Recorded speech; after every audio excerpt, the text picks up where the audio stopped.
Hi there. Welcome to another edition of TokStocks. I'm your host, Keir Reynolds, and today we're lucky enough to have Steve Harpur, CEO for Progressive Planet, trades on the TSX Venture Exchange with the ticker PLAN, PLAN. Hey, Steve, how you doing? I'm very well, Kier. It's been a while since I've seen you in the flesh when you actually came to our facility. Yeah, I think I was there. It was in the winter. It was, I think it might have been February. You just got back from some trade show. But I'll tell you, in terms of the visit that I had and the tour you gave me, probably top five of any sort of facility tours I've ever been on. It was Top it was five. I was hoping we were going to be number one, Kier. I'm hurt. well, there's been a few other interesting ones, but I hope I'll it was. tell you. I hope it was more than seven that you've done in your life, because Oh yeah. 5 out of 7 would not be that great. I've done a lot. I've done a lot, and a lot of them have involved like helicopters and cold, weird sort of conditions. But a few have been pretty fun too. But look, I'll tell you, it was a very good. Thank you for spending time with me. I've continued to accumulate some shares here, so we're probably up about 50% from when we sort of kind of saw you last, and when we were last sort of chatting and when I was there to see you, we were talking about, this impending sort of like tariff nonsense. Wasn't sure what was sort of going to happen. Yeah, it's still sort of a bit up in the air, but I think we also realize it's now kind of a necessary sort of business risk and part of business, and they have to sort of be overcome. And reading your news releases, you guys have had a lot that sort of happened. So I was hoping today we could kind of do a deep dive, top to bottom, get a good overview for those of my viewers who aren't familiar with your story. And maybe we could start with you, Stephen. Who are you? How'd you get to where you are today? Thanks. I have a sort of non-traditional story. Born in Northern Ireland in '69, 12 days before the Troubles started. My family moved to Canada when I was 5 months old, and I went to university to be I did a business degree, and then I got involved in investment banking and money management. And in my early 30s, became a CPA and got involved in corporate restructuring and forensic accounting with a public accounting firm. And at the age of 38, I had a midlife crisis and realized that my heart was in material science. My father is a physician and was an AIDS researcher. My mother's a zoologist. My grandfather was a chemist. My dad's only brother worked his way up with a PhD in science to be the head of compliance for a little firm called Sanofi Aventis, the sixth biggest pharmaceutical firm in the world. Dr. Ernest Harpur, my dad, Dr. Russell Harpur. So I come by the science and the inquisitive mind naturally, but it took me 15 years outside of university to realize that my true passion was material science.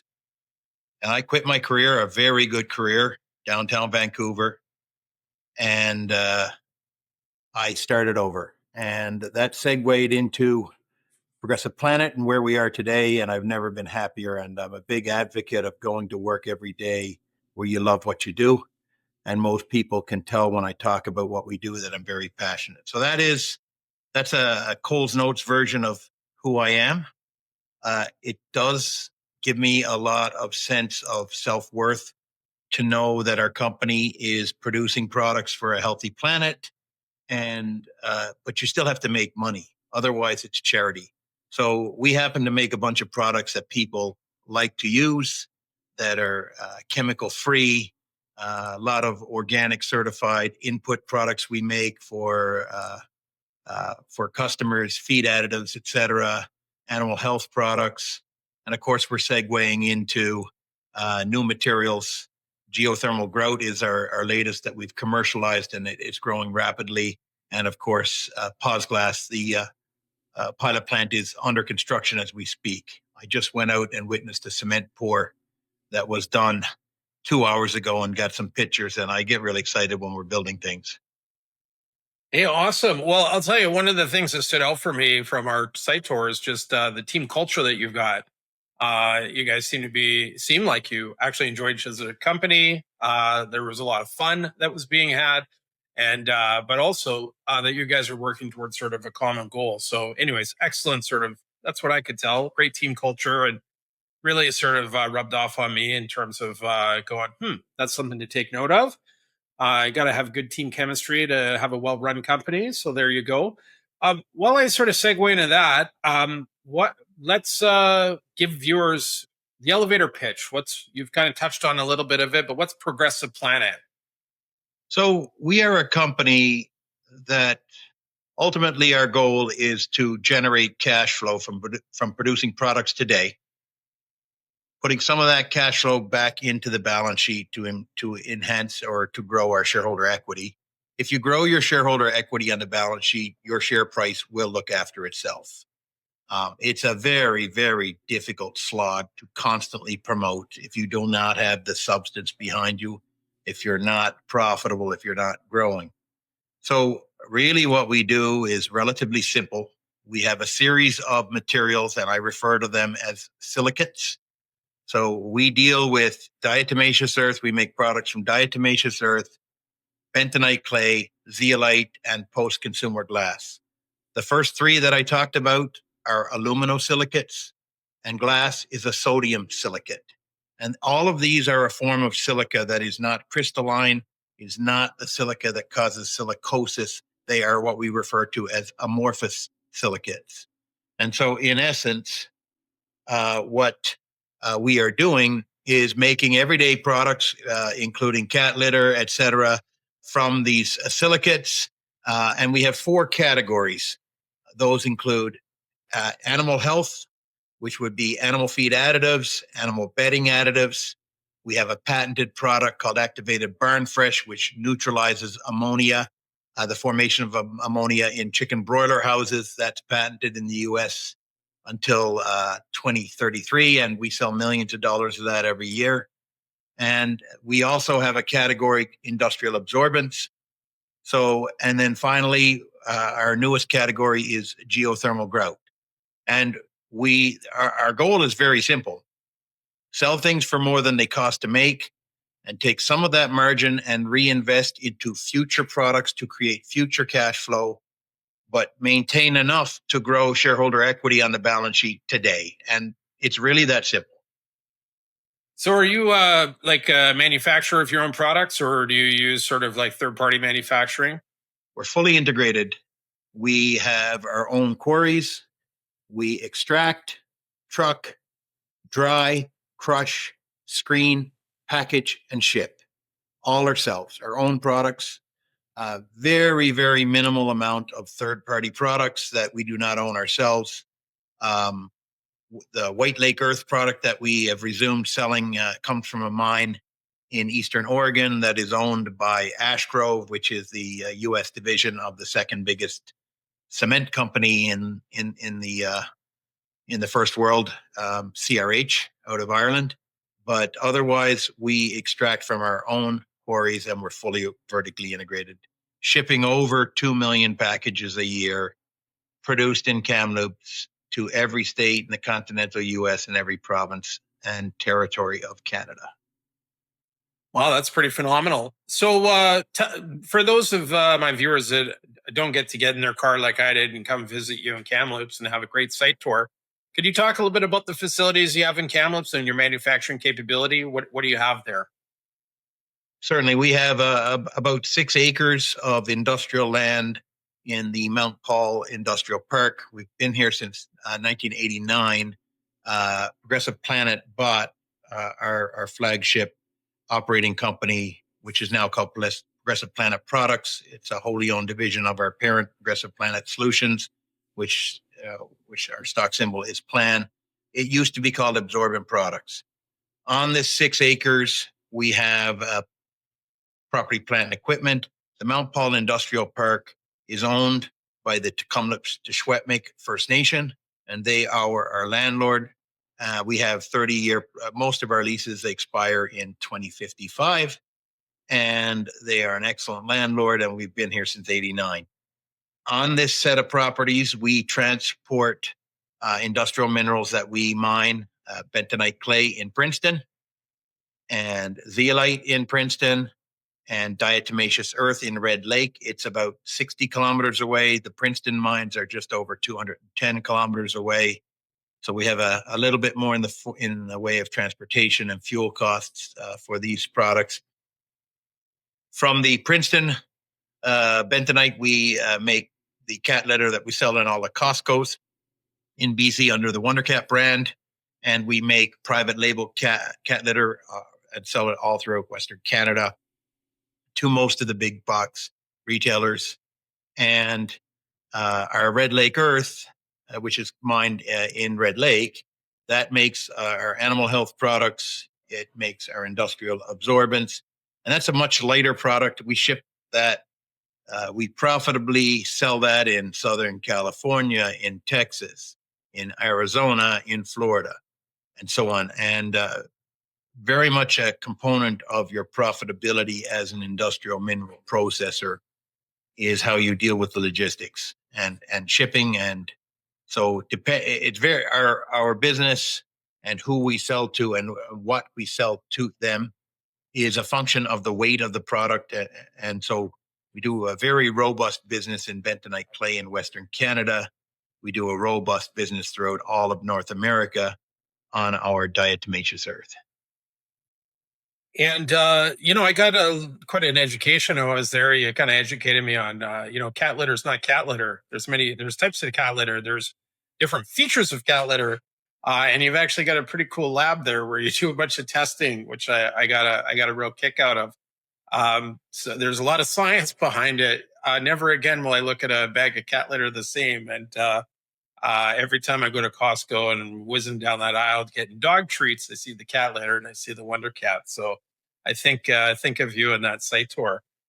Pretty cool.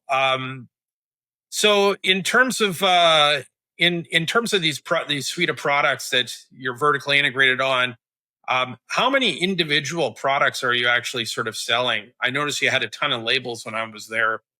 So through your sort of private label and your branded stuff, and through all the different lines of products, how many individual sort of products do you think you're currently selling? Well, if you take a product under a different brand where we're doing private label, about 100 products.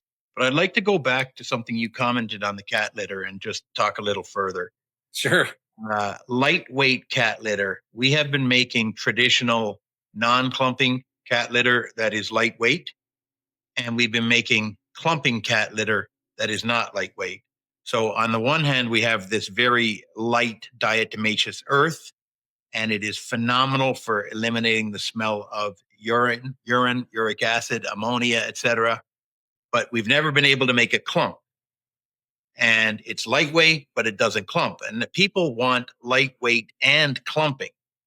And so we have recently signed a royalty agreement with a cat litter company out of the US, an international company, much, much bigger than us, that had a patented recipe that allows diatomaceous earth and other light, non-clumping materials to clump. And I'm proud to say that we will be shipping our first lightweight cat litter in November to a private label customer, a very large customer in Western Canada. So there has been a huge market shift towards using lightweight cat litter, and we are now in the business and will be delivering our first lightweight cat litter in November. And I am expecting that to be a major catalyst for top line and bottom line growth for our company over the next 2 years.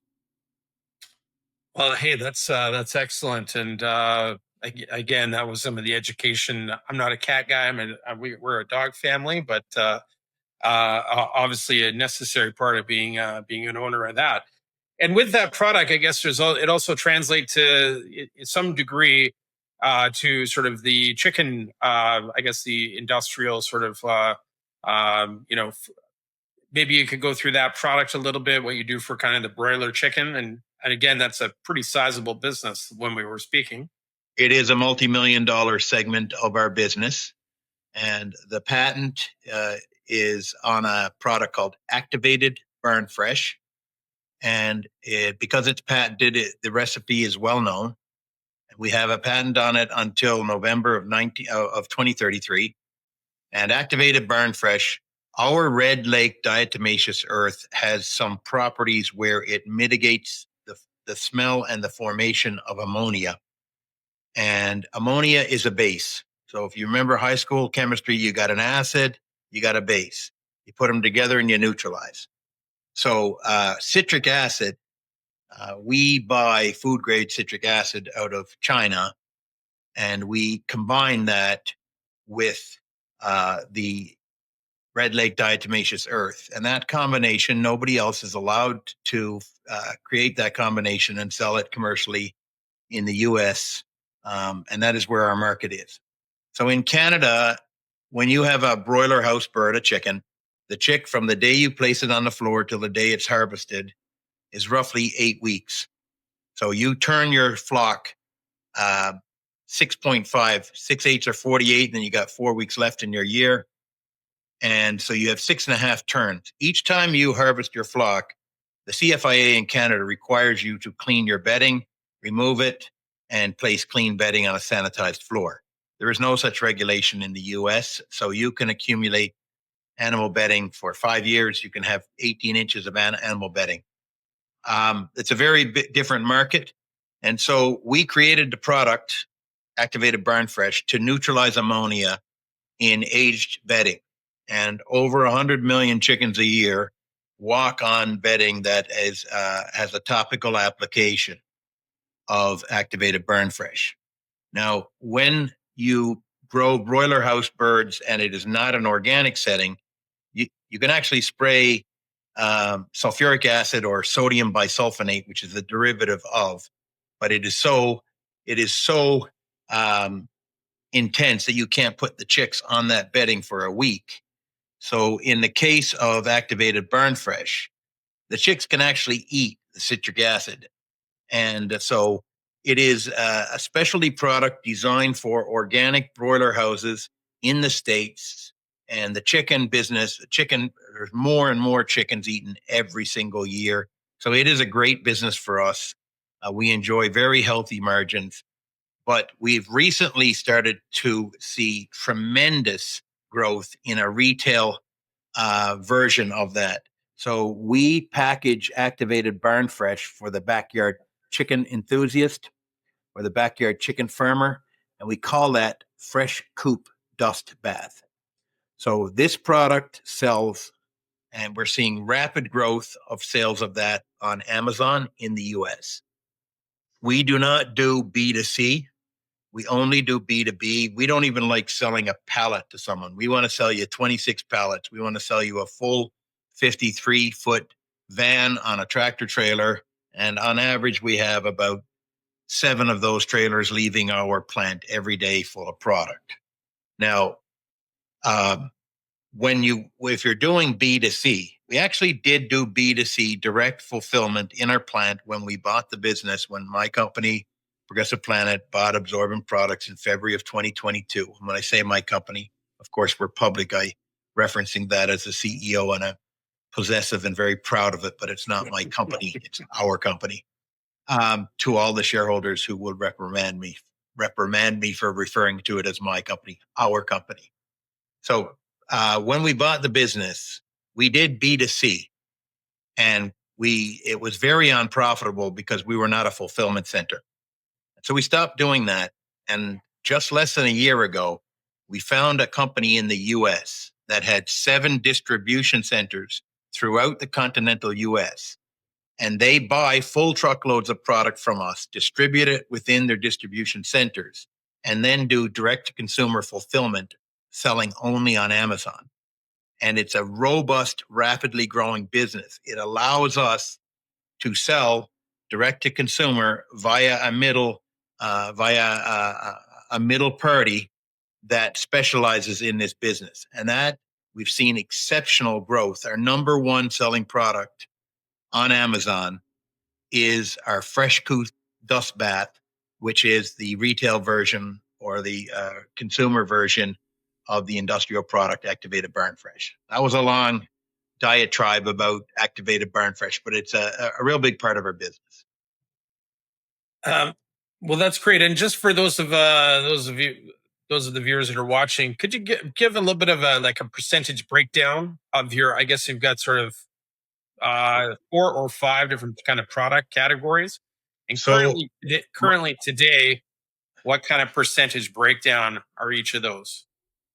um, I have been instructed by my CFO that I'm not to give out for competitive reasons. Our competitors could be listening. I don't want to share that information respectfully. I'm Sure. happy to share the gross margin of our company as a whole, but we're somewhat sensitive. We Okay. don't want to tip off to our competitors where we're seeing rapid growth, et cetera. So I'm going to defer an answer on giving you a breakdown of our individual, and we don't do it either when we do our financial statements. It's Sure. a level Fair of enough. detail that I'm not prepared to Fair share. enough. That's okay. No problem.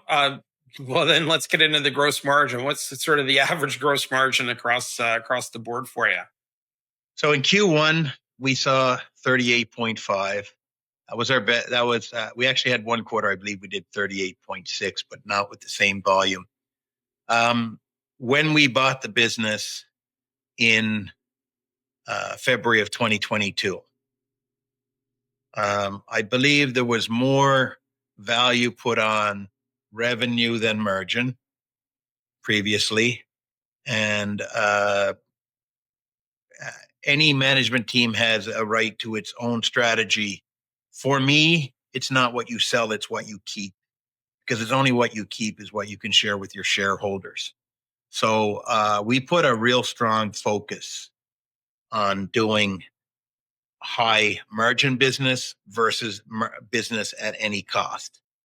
And we actually gave up a significant amount of business. And within 6 months of buying the business, we said goodbye to our biggest customer.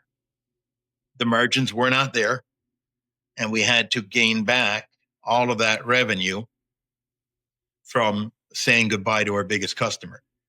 So, where do I think the margins can sort of peak at? There are several levers that we can employ. One is automation, and by the fourth quarter, we will have deployed multiple pieces of new equipment that will enable us to reduce our variable cost of production through specifically automation, robotics.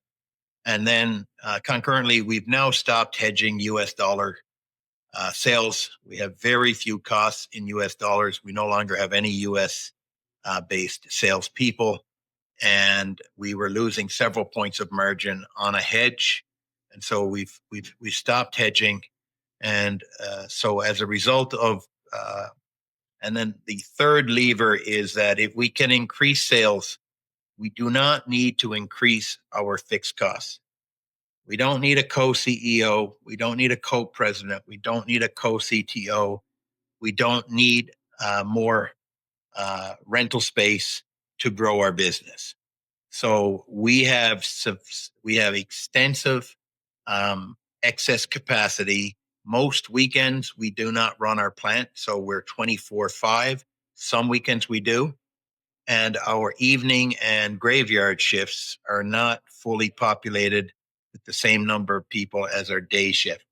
So we have a tremendous amount of excess capacity without further investment in property, plant, and equipment. So the three levers that can move our margins from 38.5 into the 40s are the three that I identified. Increase our revenues without increasing fixed costs, reduce our variable costs through automation, and the elimination of US hedging. Excellent. And on a annualized or run rate basis, based upon your last quarter, what's your sort of annual sort of gross sales run rate? So I don't want to provide guidance, and I sort of have a little bit of humor because everybody wants you to grow like this. And I do an analogy, and I say, I take a piece of paper and I say, everybody wants you to grow like this, but this is how you really grow. You grow like this. Sure. And it's never like that. It's like this. So I don't want to provide guidance. No one of our customers is more than 15% of our revenue, but there still are geopolitical risks out there. Sure.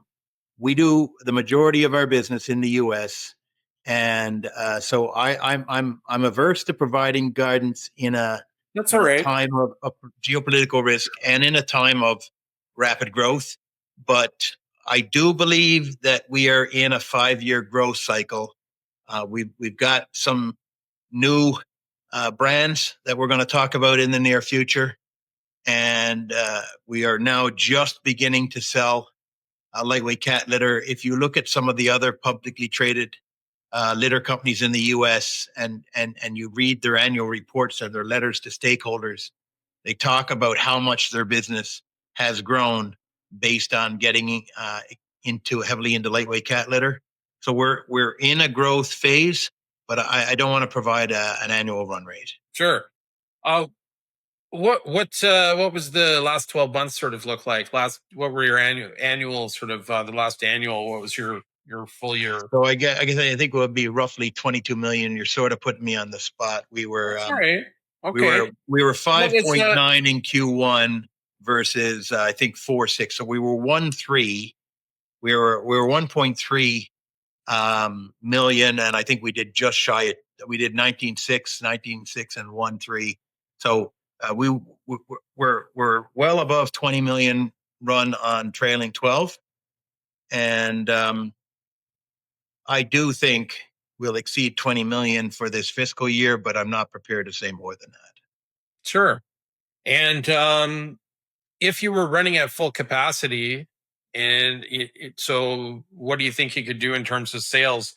If you were If to we take, had demand for product, we have the capacity with our existing infrastructure. By the time we have put in our new robotic palletizer that will serve our two biggest lines, right now it's only one of the two, and one of the two is manual. That second line, our valve pack line, it also has manual filling, and we've ordered a automated valve pack filler from Spain that will arrive in January. So in November, both our number one line and our number two line will be automated roboticized palletizing. And by February, the beginning of Q4, there will be automated filling on our second line, which is all manual right now. We easily could do 60 million in revenue, or approximately 3 times what we can do now with the grinding, drying, and screening capacity that we have if we went to 24/7. And that would require very minimal incremental investment in plant and equipment. We've made the investments in this fiscal year, and our board approved an aggressive investment in automation and robotics. And the biggest single investment that we made before we announced 1.9 million from Fortis in grants 2 weeks ago was a new robot. Our robot that palletizes for our main line is 18 years old now, and it the same manufacturer. I think 5 generations later, or 6, we have a new one. The legacy robot, which still works perfectly fine, can take one product and put it on one pallet, 10 products per minute. The new robot can take 2 different bags or 2 different boxes. It can't take a bag and a box at the same time because it has different lifting paddles. But if we can run 2 bags, 2 different SKUs, 2 different pallets, and it can do 17 packages a minute versus 10.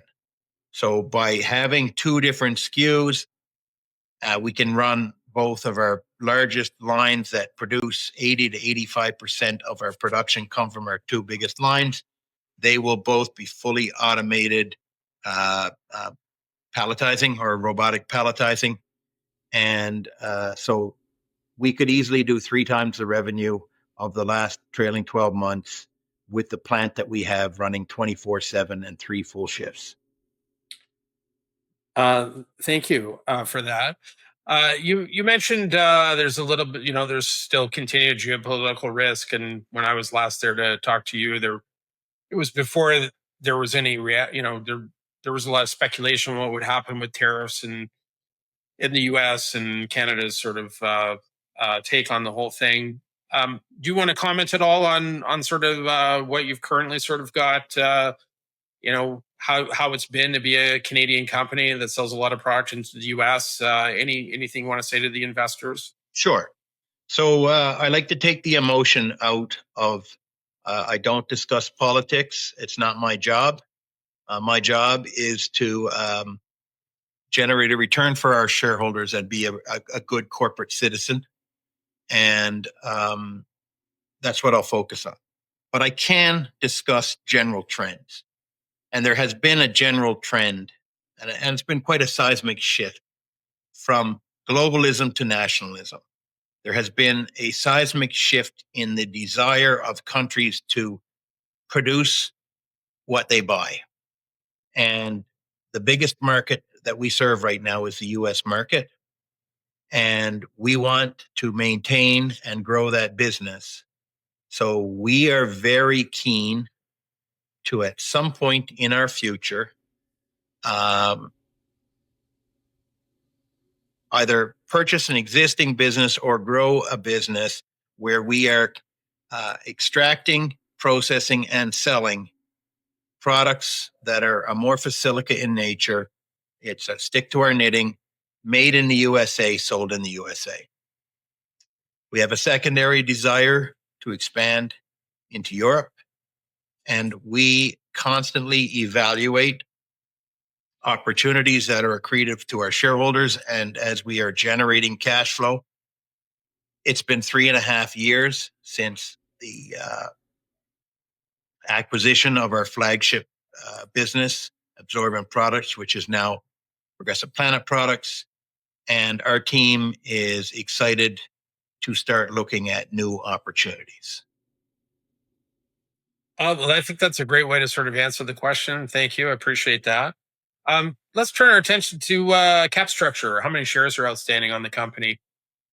We have just shy of 110 million, and then we have 8.9 million stock options. We have no warrants. So let's say, for rounding purposes, 110 and 120 fully diluted, or 119. I will say that 18 months ago, we had 112 million and change. And in June of 2024, the TSX Venture approved an NCIB, or a normal course issuer bid. At the time, our stock, I believe, was trading at 9 cents, and we had a book value on our balance sheet of about 12. So this drove the CPA and accountant and me crazy. I saw peers of ours that were trading at 4 times book, and we were trading at 75% of book. So I went to the board and I said, I think we need to do something that nobody's ever talked about before. We need to, as a TSX Venture listed company trading at 9 cents, do a share buyback. And we did. And we bought back about 2.7 million shares. So shy of 3% of our company. And it was remarkable how that small amount of shares seemed to be the inertia for us to move to a new level of market capitalization. Now, in all fairness, we continued to deliver on the quarterly operational cash flow, net income, etc. But so I think that was one of the key drivers in the beginning of our run, was cleaning up what I would refer to as loosely held stock. Perhaps it was in the hands of speculators, but very pleased that we did that. With 2020 hindsight, and I have perfect 2020 hindsight, I wish we had done more, but we didn't. And I'm pleased with what we did. And out of the around 110 million shares outstanding today, how much of that's owned by sort of like insiders or any strategics? So insiders, just I think 32% roughly. But I know customers of ours, brokers that are exceptionally supportive of us and take a long-term view. I know we're over 50% of our stock is probably close to 60. I don't know where it all is. We have, when I reviewed the Nobo list last, I think I was guessing that we had about 1,200 shareholders in total or more. You don't know because some of the brokerage houses, you don't know the individual holdings. But I think we know we're about 60%. And I will say that 3 years ago, we generated a lot of buzz when we first started talking about PozGlass, and I think a lot of speculators came into our story. And then I think we've seen a changing of the type of shareholder. I stopped speaking at events when we were looking to really watch our costs, and while we were waiting for the efforts that we'd put in early in the acquisition to start to translate into bottom line numbers. And it was really only September of last year that we really started to go out and speak again. And so this was shortly after we began our share buyback. And so I think we're attracting more value or patient and long-term growth investors versus speculators. I believe we had a lot of speculators in our stock 4 years ago. And when's the last time you did a equity financing? In February of, sorry, I believe it was 3 years ago, we did a 25-cent financing, and I believe it was 1.25 million we raised at the time. You put me on the spot. That's all right. My short-term memory is not what it was when I was 25, but I think it was 1.25 million at 25 cents, and about 3 years. And then more recently, I've been reading, and you kind of made some mention of it a few minutes ago.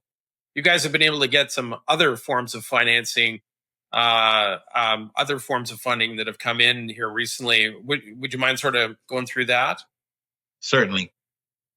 So NRC, National Research Council, formerly SDTC Canada, funded us, the federal government, for 4.6 million for PozGlass. We received 1.55 million, the first tranche, January 31st of this year. The province of BC supported, that was a joint application. They pledged 1.14 million over 4 years, same term as the NRC money. They released just over half, about 650,000 in March of this year. So the total of these grants over 4 years during the construction and operation of the pilot plant total 5.714 million. And then 2 weeks ago, we announced efficiency upgrade grants from Fortis BC in the amount of 1.9 million. And there are 3 projects. Each one of those projects involves the reduction of the consumption of natural gas. And we had a third-party engineering firm approved by Fortis conduct a very, very thorough audit of our operations and how we could reduce our consumption of natural gas. They submitted a report to Fortis, and Fortis issued an approval letter for 1.9 million. I wrote a big check today for the first of those, and we receive money back after we have conducted all of the upgrades. And these upgrades are an enormous manner of assistance for us to be even a cheaper or a lower cost of producing our goods. One of the projects is taking hot air from the end of our natural gas dryer and sending it back to the front so that we don't have to cool ambient air each time we pass through. And that makes a significant difference in the amount of natural gas. The other thing that really helped our bottom line effective in Q1 was on May 1st of 2025, we no longer paid carbon tax. And carbon tax was costing us 20 to 25,000 a month, and it was going to go up rapidly after So January 1st of 2026 was a rapid increase in price. So that money also hit the bottom line for the first time in July, and we anticipate that to hit the bottom line for the foreseeable future. Excellent. And you've kind of mentioned it. I should have brought it up. I should have asked the question. What's PozGlass? So let's just talk about the word puzzling, Okay. and we'll give you the roots. So Portland cement is the chemical glue that all the buildings in the world that are made of concrete are essentially made from Portland cement. At least 95% of concrete is calcium based.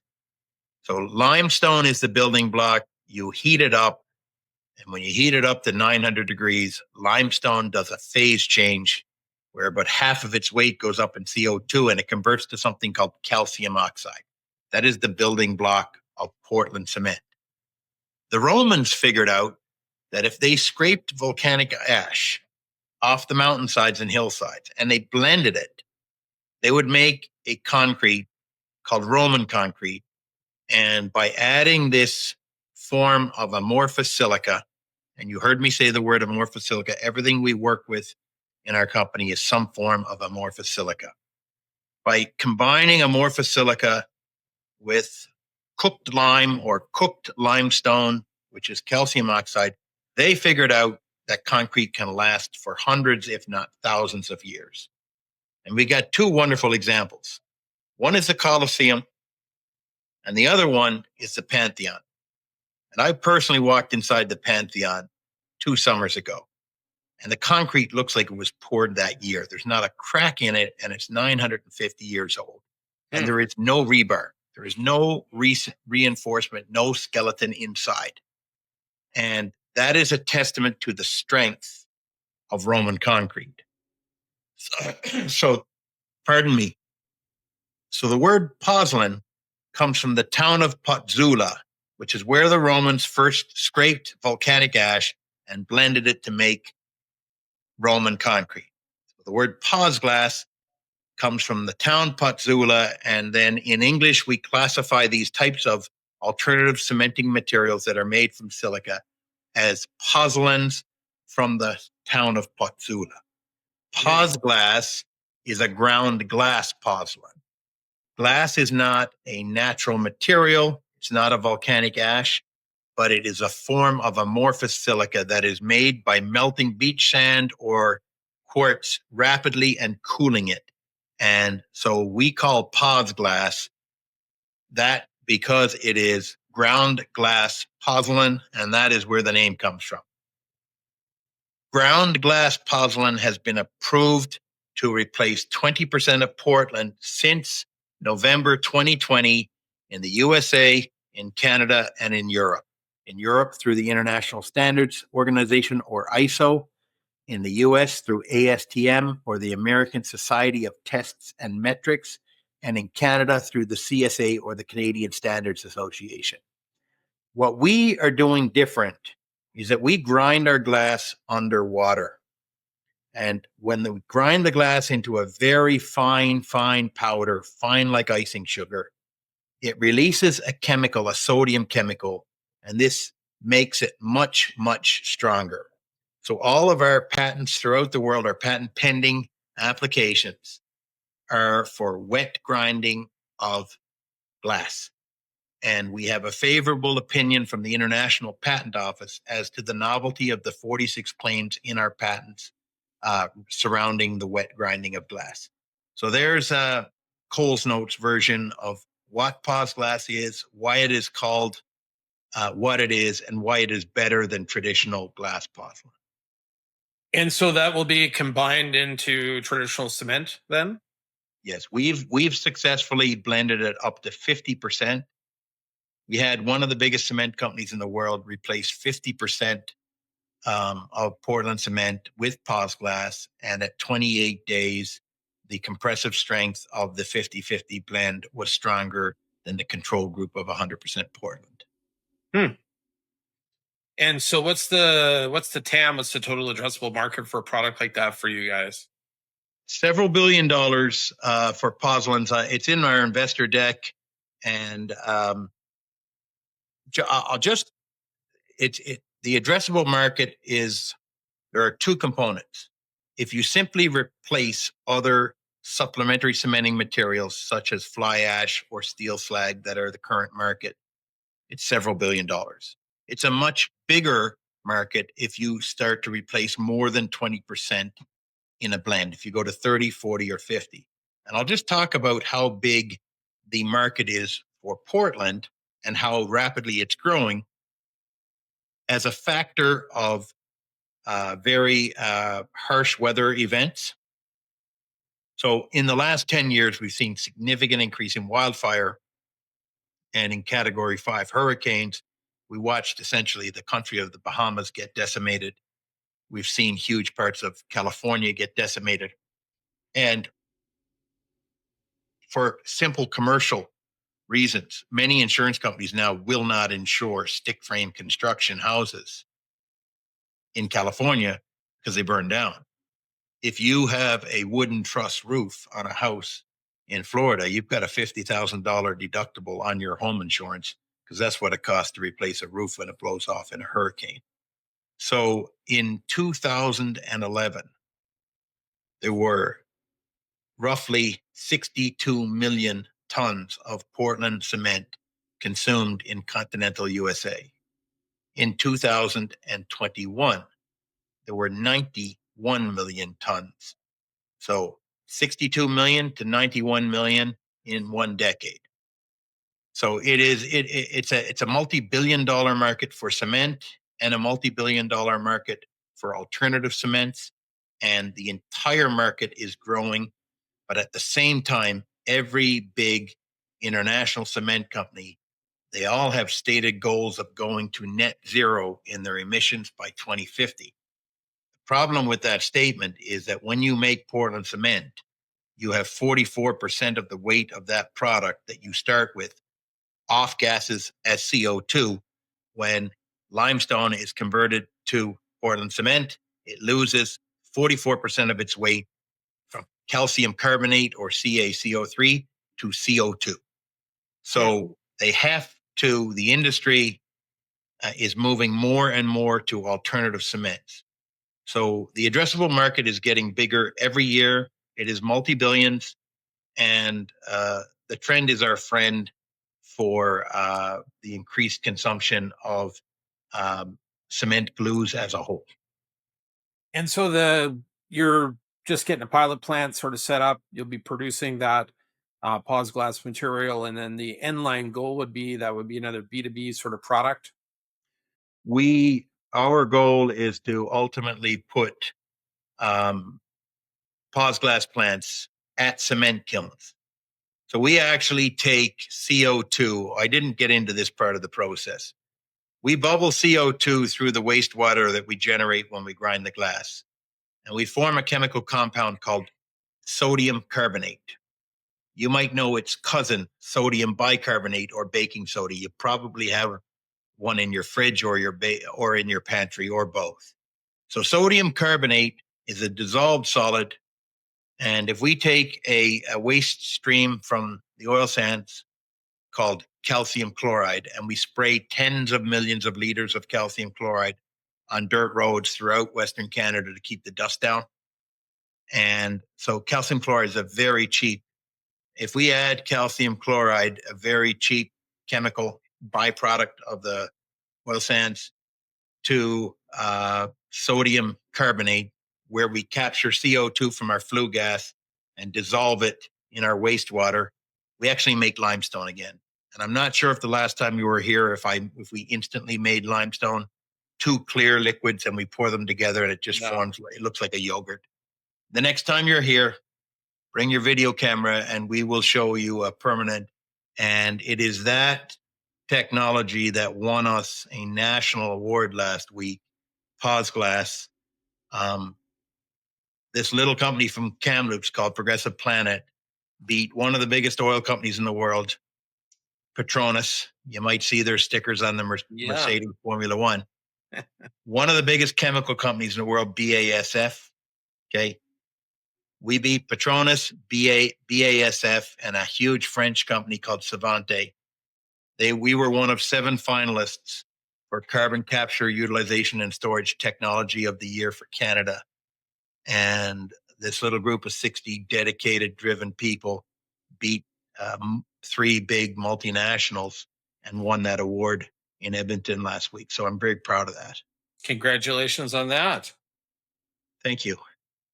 Hey, we've covered a lot of ground here. This has been a very good sort of top to bottom sort of first look at Progressive Planet, and thanks very much for you obviously demonstrated a lot of passion for what you do and a lot of knowledge and what you do. While we sort of wrap up, what are some catalysts that investors should watch out for over the next 6+ months? I think we need to be consistent and generate operational cash flow every quarter. As I referenced earlier, you're not going to do the exact same amount of growth. The growth will be lumpy. It'll be bigger in some quarters than others. So I think the catalyst is to see consistent discipline on margins while seeing incremental growth on a yearly basis. I'll just give you an example. If we have a warm winter, if we have a cold winter, we can sell $1 million in 1 quarter of ice melt. If it's warm, we don't sell it.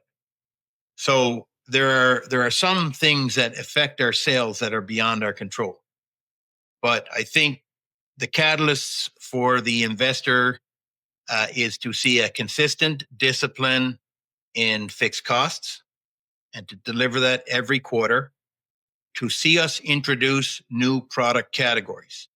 In the last fiscal year, we introduced geothermal grout. We had 3 categories. We added a 4th. In this fiscal year, we're introducing lightweight cat litter. And and our geothermal grout, we had exceptional growth in that in our first quarter versus Q4. So to see us introduce new categories and then bring those categories to see continued growth from those new products, new categories. And then we are open to acquisitions of accretive companies that are vertically integrated and in our pipeline, and we are looking. So I would say, stay tuned as we continue to look. Our desire is to grow both organically and by acquisition. We're 3.5 years since our first acquisition, and we believe that we're mentally and physically ready for a second one.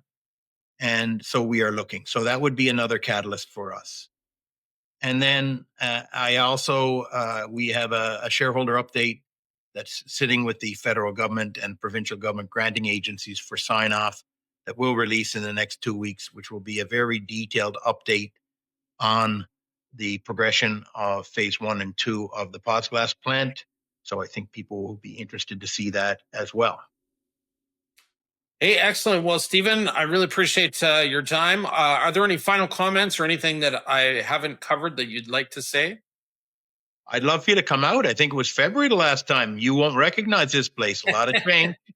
And so come out, bring your video camera, maybe bring your work gloves, and we'll put you to work.